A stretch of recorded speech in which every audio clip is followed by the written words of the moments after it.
Cette semaine, Xavier Daff analyse la nouvelle Opel Astra, tandis que Didier de Radiguez lui confronte l'Opel Astra ancien modèle. Du neuf opposé au vieux, c'est toujours sympathique de voir la façon dont un modèle évolue. Alors Xavier, Bonjour Didier. la nouvelle Astra signée elle aussi par un designer belge. Effectivement, Mark van der Hagen, qui est un jeune designer belge qui travaille chez Opel et qui s'est chargé du design de cette nouvelle Astra, je dirais, et qui lui a donné, je dirais, je ne sais pas ce que vous en pensez, mais un sacré coup de jeune comparé à l'ancienne. On est clairement sur un dessin autrement plus moderne, plus dynamique, un peu plus différente sexy. de la Seat signée elle aussi par un belge. Oui, effectivement, Luc Dankerwolke qui travaille chez Seat et qui a notamment développé la dernière Seat Ibiza. Ici, on est clairement dans une autre marque, c'est un autre style qui s'inspire surtout, je dirais, de la grande Opel Insignia qui a un peu signé le renouveau d'Opel dans le segment des familiales.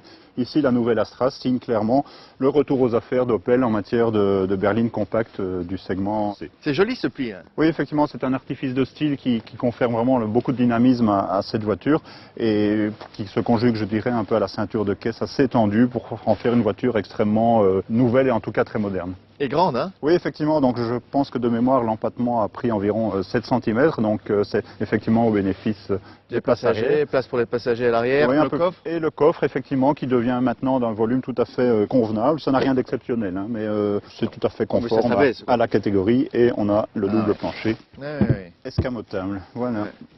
Ah, très bien. Eh ben, on va voir l'intérieur. Ah ben, allons-y.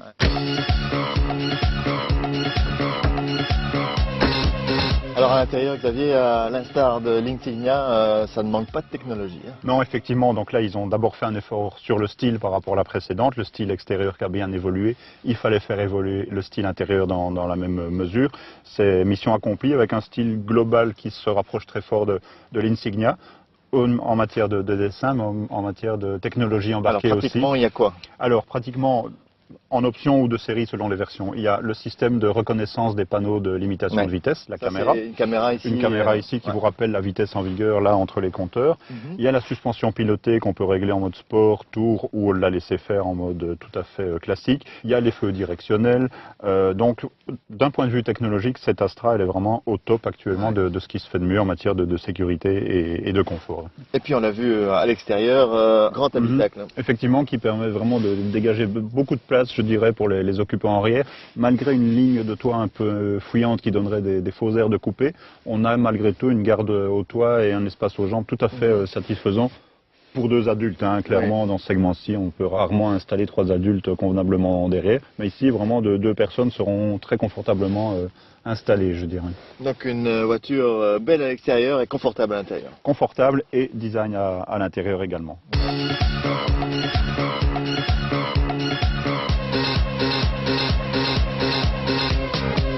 Alors la nouvelle Astra au niveau moteur, elle a également évolué? Je dirais que c'est là qu'elle évolue le moins peut-être par rapport à la précédente. Il y a toujours une gamme extrêmement large de moteurs diesel qui va d'un 1300, qui passe par un 1700 et qui culmine avec un 2 litres de 160 chevaux. Donc une gamme de moteurs extrêmement large, mais globalement reprise de la devancière, moyennant quelques évolutions, je dirais, en termes de confort acoustique.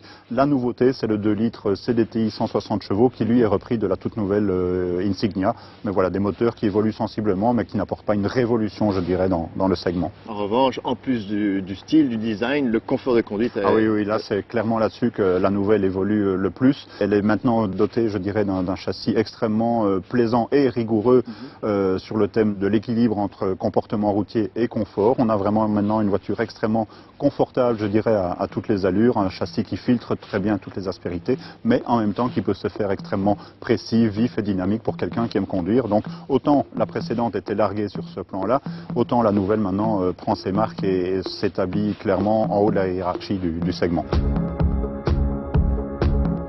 L'Opel Astra 1,7 litre CDTI de 110 chevaux sera à vous à partir de 18 700 €. Elle consomme en moyenne 4,7 litres de diesel, ce qui correspond à une émission de CO2 de 124 grammes par kilomètre. La taxe de roulage d'une Astra dotée de cette motorisation s'élève à 243,67 € par an.